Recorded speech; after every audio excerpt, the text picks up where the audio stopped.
incorporate rocks and soil. So we're kind of expanding on that. Starting with the layers and the inside of the earth. So inside the earth, it's kind of compared to an apple. An apple is kind of a good way to look at it because we think of the crust of the earth as being really, really thick. When actually, compared to how big the earth actually is, the crust is actually quite thin. So if the earth was an apple, our deepest drills haven't even punctured through the skin of the apple because our drills haven't even made it through the crust of the earth. The center of the earth, the mantle, the core, all of that, we haven't even gotten to that part yet. Our drills have not made it through the crust. We haven't even gotten to the mantle part. The only reason we know that there's mantle there is because we can speculate and because we've seen from like volcanic activity and things like that, we've been able to determine that there is in fact liquid heat underneath the crust. We have drilled 3 kilometers and soon hope to drill 7 kilometers under the ocean, but we haven't actually made it that far.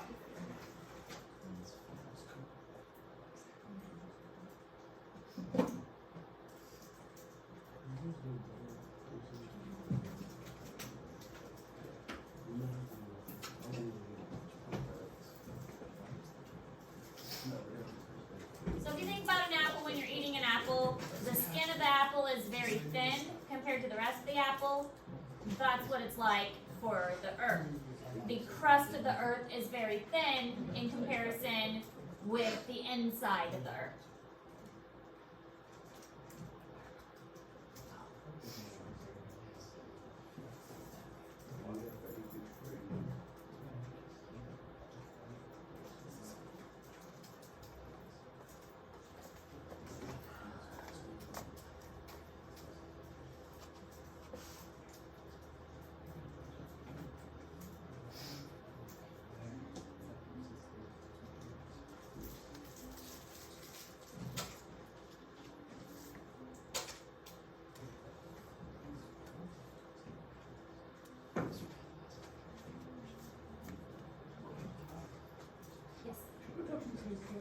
What? Yes, that's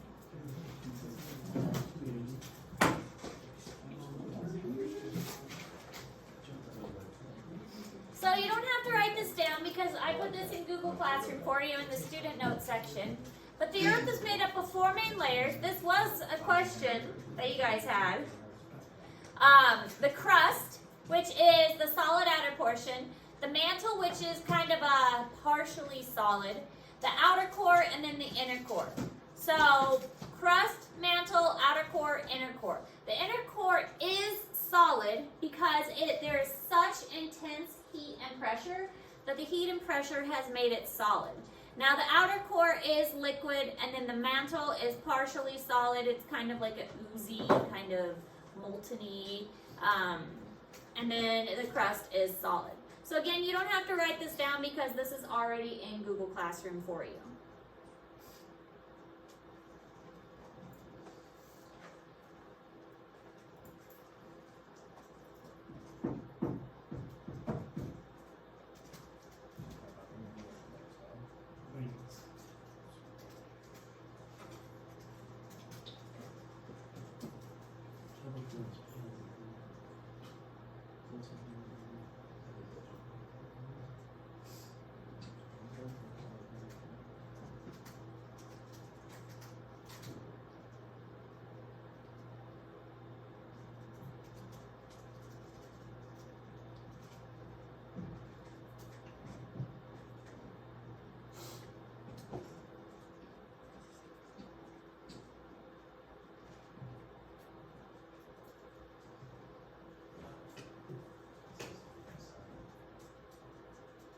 Right in.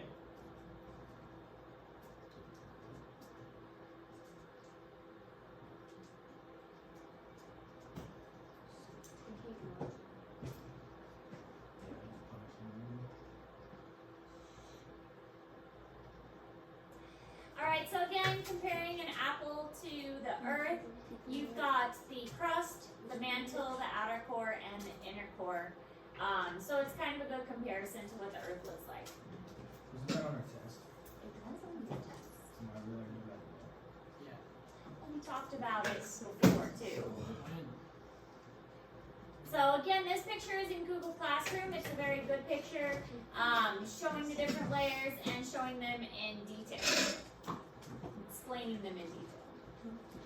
So the Earth's crust makes up less than 1% of the total volume. So it is a very small portion of the entire Earth itself.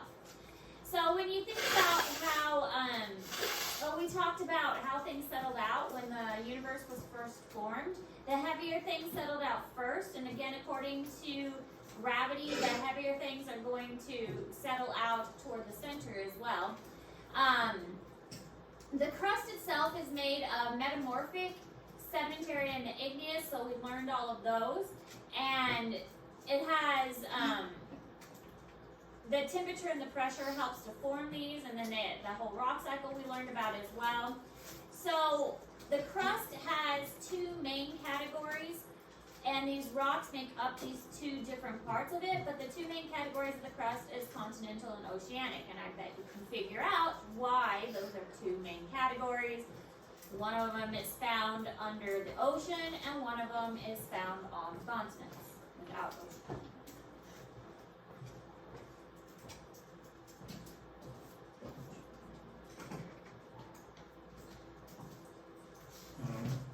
Pretty easy to figure out why they divided the crust into two parts. It's going to be very different if you have crust that's exposed to air versus crust that is exposed to ocean.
Alright, so here we can see the two different types of crust and how they kind of interact. We'll talk about plate tectonics a little bit later. The oceanic crust versus the continental crust. The oceanic crust is less dense than the continental, so it actually kind of slides under the continental crust when the two meet. And we'll talk about that later on when we talk about the plate tectonics and how that causes a lot of disruption, and specifically volcanoes where the two interact like that. Now, as far as continental crust goes, it's going to be mainly granite, but it's going to have other things. So the average thickness of continental crust is 35 kilometers, and it's made of 3 different forms. So we have shields, mountains, and basins. The shields are ancient igneous land masses that form the core of the continents, and these are the oldest rocks. So in the center of these land masses, it's the really oldest rock. Toward the edges, you get the newer rocks, and especially toward the plate boundaries. The mountains are young folded rocks, and they're usually from plate tectonics. It's where the plates kind of interact and crash against each other. And then you have the sedimentary basins, which are depressions on continents, and they become filled with sediment or become seas over time. And these are like indentations where water kind of gathers.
Different terms in a nice visual. The mountains and the basins and the shields. Again, the shields have some of the oldest rock, and they're usually in the center of the continent because the centers haven't changed much over time. They have been farther away from the edges of the plates. The plates are where a lot of changing is taking place, and a lot of that rock is getting shifted. So that's where a lot of the change is happening. But the center portion, that is where a lot of stability and not much change is taking place. Now the oceanic crust is mainly going to be basalt, which is denser than the granite. And because it is denser, when the two plates meet, it's going to slide under the continental crust. So the land under the ocean makes up the oceanic crust. It's not as thick, though. It's only about 7 kilometers, and it has 3 layers that consist of the top, the middle, and the bottom, which, not very original, but that's okay, because sometimes scientists need to label things simply.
This is just showing the continental crust versus the oceanic crust, and then the mantle which is underneath. So it obviously changes dramatically, and how the continental is much thicker and the oceanic is much smaller, thinner.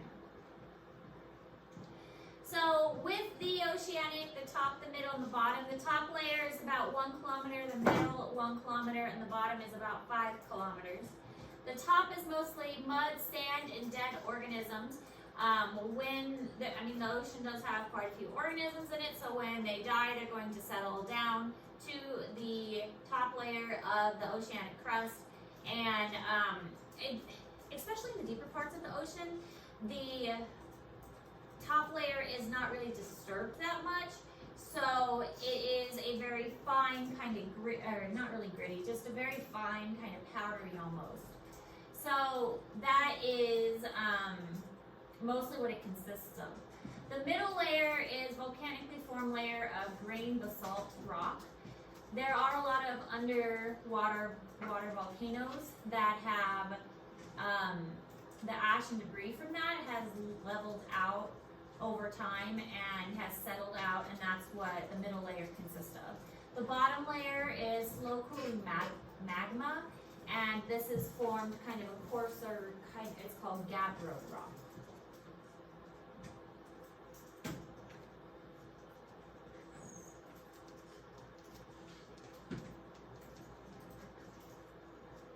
If you can imagine 1 kilometer of just mud, sand, and dead organisms is a lot. A lot of mud, sand, and dead organisms.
Just another picture showing how it works. Underwater volcanoes slowly coming up, cooling, spreading out as it cools to create that bottom layer.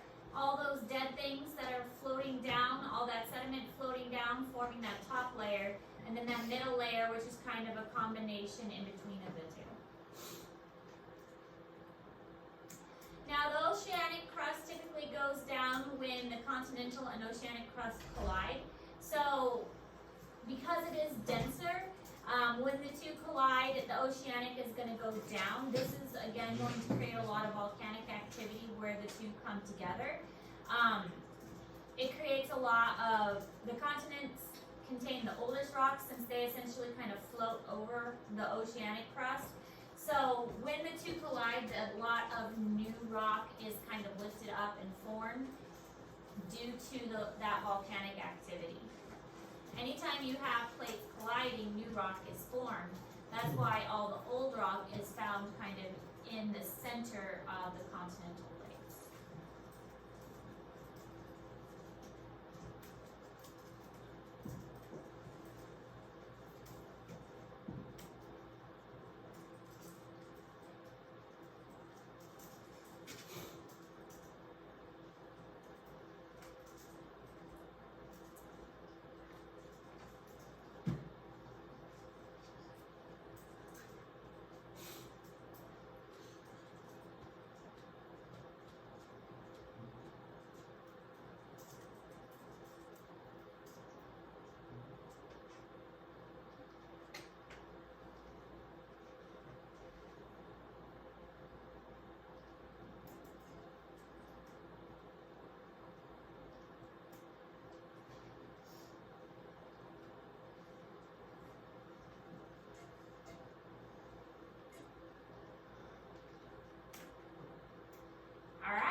What's the assignment?